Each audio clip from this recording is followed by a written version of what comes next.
بسم اللہ الرحمن الرحیم۔ السلام علیکم۔ محرم الحرام اور یوم عاشوراء۔ یوم عاشوراء زمانہ جاہلیت میں قریش مکہ کے نزدیک بڑا محترم دن تھا۔ اسی دن خانہ کعبہ پر نیا غلاف ڈالا جاتا تھا اور قریش اس دن روزہ بھی رکھتے تھے۔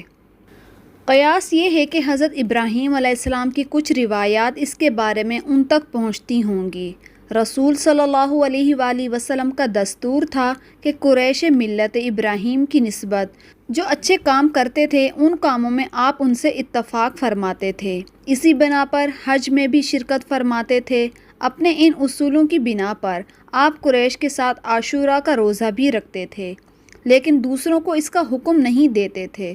پھر جب آپ مدینہ طیبہ تشریف لائے، یہاں یہود کو بھی آپ نے عاشوراء کا روزہ رکھتے دیکھا اور ان کی یہ روایات پہنچی کہ یہ وہ مبارک دن ہے جس میں حضرت موسیٰ علیہ السلام اور ان کی قوم کو اللہ تعالیٰ نے فرعون سے نجات دلائی تھی اور ان کے لشکر کو غرق کر دیا تھا۔ تو آپ صلی اللہ علیہ وآلہ وسلم نے اس دن کے روزے کا زیادہ اہتمام فرمایا اور مسلمانوں کو بھی عمومی حکم دیا کہ وہ بھی اس دن روزہ رکھیں۔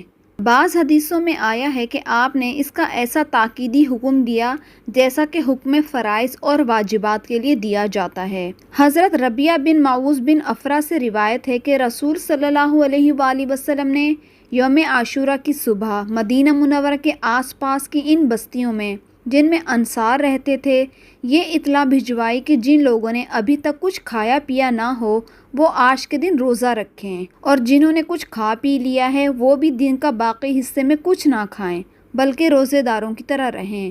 بعد میں جب رمضان المبارک کے روزے فرض ہوئے تو عاشوراء کے روزے کی فرضیت منسوخ ہو گئی اور اس کی حیثیت ایک نفل روزے کی رہ گئی، لیکن اس کے بعد بھی آپ صلی اللہ علیہ وآلہ وسلم کا معمول یہی رہا کہ آپ رمضان المبارک کے فرض روزوں کے علاوہ نفلی روزوں میں بھی سب سے زیادہ اسی روزے کا اہتمام فرماتے تھے۔ یوم عاشوراء بڑا ہی محتمم بشان اور عظمت کا حامل دن ہے۔ تاریخ کے عظیم واقعات اس سے جڑے ہوئے ہیں۔ چنانچہ مؤخرین نے لکھا ہے کہ یوم عاشوراء میں آسمان اور زمین، قلم اور حضرت آدم علیہ السلام کو پیدا کیا گیا۔ یوم عاشوراء کے دن ہی حضرت آدم علیہ السلام کی توبہ قبول ہوئی اور اسی دن حضرت ادریس علیہ السلام کو آسمان پر اٹھایا گیا۔ یوم عاشوراء کے دن حضرت نوح علیہ السلام کی کشتی ہولناک سیلاب سے محفوظ ہو کر کوہ جودی پر لنگر انداز ہوئی تھی۔ یوم عاشوراء کے دن ہی حضرت ابراہیم علیہ السلام کو خلیل اللہ بنایا گیا اور ان پر آگ گلزار ہوئی۔ یوم عاشوراء کے دن ہی حضرت اسماعیل علیہ السلام کی پیدائش ہوئی اور اسی دن حضرت یوسف علیہ السلام کو قید خانے سے رہائی نصیب ہوئی اور مصر کی حکومت ملی۔ یوم عاشوراء کے دن ہی حضرت یوسف علیہ السلام کی حضرت یعقوب علیہ السلام سے ایک طویل عرصے کے بعد ملاقات ہوئی، اور یوم عاشوراء کے دن ہی حضرت موسیٰ علیہ السلام اور ان کی قوم بنی اسرائیل کو فرعون کے ظلم سے نجات حاصل ہوئی، اور اسی یوم عاشوراء کے دن موسیٰ علیہ السلام پر تورات بھی نازل ہوئی۔ یوم عاشوراء کے دن حضرت سلیمان علیہ السلام کو بادشاہت واپس ملی، اور اسی دن حضرت ایوب علیہ السلام کو سخت بیماری سے شفا نصیب ہوئی۔ یوم عاشوراء کے دن حضرت یونس علیہ السلام 40 روز مچھلی کے پیٹ میں رہنے کے بعد نکالے گئے، اور اسی دن حضرت یونس علیہ السلام کی قوم کی توبہ بھی قبول ہوئی اور ان کے اوپر سے عذاب ٹلا۔ یوم عاشوراء کے دن ہی حضرت عیسیٰ علیہ السلام کی پیدائش ہوئی، اور اسی دن ہی حضرت عیسیٰ علیہ السلام کو یہودیوں کے شر سے نجات دلا کر آسمان پر اٹھایا گیا، اور یوم عاشوراء کے دن اسی دن دنیا میں پہلی باران رحمت نازل ہوئی۔ یوم عاشوراء کے دن قریش خانہ کعبہ پر نیا غلاف ڈالتے تھے، اور اسی دن حضور صلی اللہ علیہ وآلہ وسلم نے حضرت خدیجہ الکبریٰ رضی اللہ تعالی عنہا سے نکاح فرمایا، اور اسی دن کوفی فریب کاروں نے نواسہ رسول صلی اللہ علیہ وآلہ وسلم اور جگر گوشہ فاطمہ رضی اللہ تعالی عنہما کو میدان کربلا میں شہید کیا، اور اسی دن ہی قیامت قائم ہوگی۔ مذکورہ واقعات سے تو یوم عاشوراء کی خصوصیت اور اہمیت کا پتہ چلتا ہے، اور اس کے علاوہ نبی پاک صلی اللہ علیہ وآلہ وسلم سے اس کی اور متعدد فضیلتیں وارد ہیں۔ حضرت ابو قتادہ رضی اللہ تعالیٰ عنہ فرماتے ہیں کہ رسول صلی اللہ علیہ وآلہ وسلم نے فرمایا کہ مجھے امید ہے کہ عاشوراء کے دن کا روزہ گزشتہ سال کے گناہوں کا کفارہ ہو جائے گا۔ یوم عاشورہ کے ساتھ ساتھ شریعت مطہرہ میں محرم کے پورے ہی مہینے کو خصوصیت عظمت حاصل ہے۔ پہلی وجہ تو یہ ہے کہ احادیث میں اس ماہ کی فضیلت وارد ہوئی۔ چنانچہ حضرت علی رضی اللہ تعالیٰ عنہ سے کسی شخص نے سوال کیا کہ رمضان المبارک کے بعد کون سے مہینے میں روزے رکھیں، تو حضرت علی رضی اللہ تعالیٰ عنہ نے جواب دیا کہ یہی سوال ایک دفعہ ایک شخص نے نبی پاک سے بھی کیا تھا، میں آپ کے ساتھ ہی بیٹھا تھا، تو آپ صلی اللہ علیہ وآلہ وسلم نے جواب دیا کہ ماہ رمضان کے بعد اگر تم کو روزے رکھنا ہے تو ماہ محرم میں رکھو، کیونکہ وہ اللہ تعالیٰ کی خاص رحمت کا مہینہ ہے۔ اس میں ایک ایسا دن ہے جس میں اللہ تعالیٰ نے ایک قوم کی توبہ قبول فرمائی اور آئندہ بھی ایک قوم کی توبہ اس دن قبول فرمائے گا۔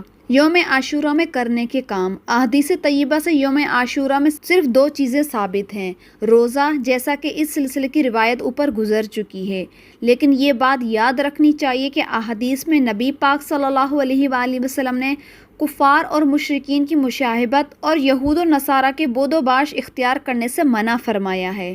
اس حکم کے تحت چونکہ تنہا یوم عاشورہ کا روزہ رکھنا یہودیوں کے ساتھ مشابہت اختیار کرتا تھا، اس لیے دوسری طرف اس کو چھوڑنا بھی اس کی برکت سے محرومی کا سبب تھا۔ اس لیے اللہ تعالیٰ کے مقدس پیغمبر صلی اللہ علیہ وآلہ وسلم نے ہمیں یہ تعلیم دی ہے کہ یوم عاشورہ کے ساتھ ایک دن کا روزہ اور ملا لیں۔ بہتر تو یہی ہے کہ 9ویں اور 10ویں تاریخ کا روزہ رکھیں۔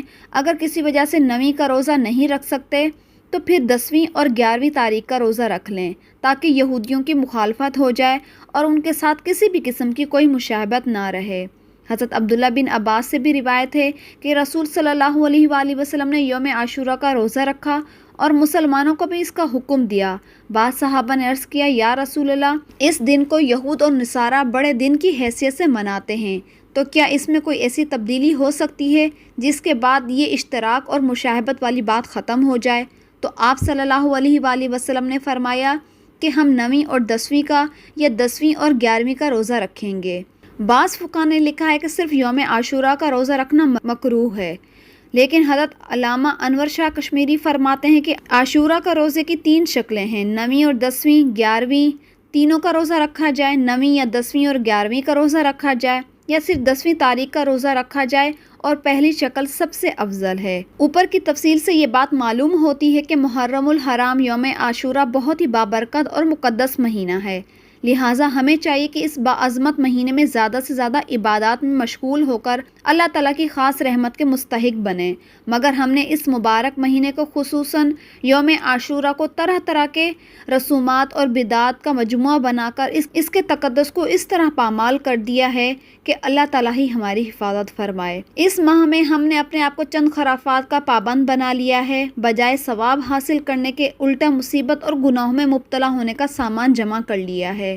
یہ بات اچھی طرح سمجھ لینی چاہیے، جس طرح اس ماہ میں عبادت کا ثواب ہوتا ہے، اسی طرح اس ماہ کے اندر معاصیات اور ان کے وبال اور ان کے عقاب کے بڑھ جانے کا بھی اندیشہ ہے۔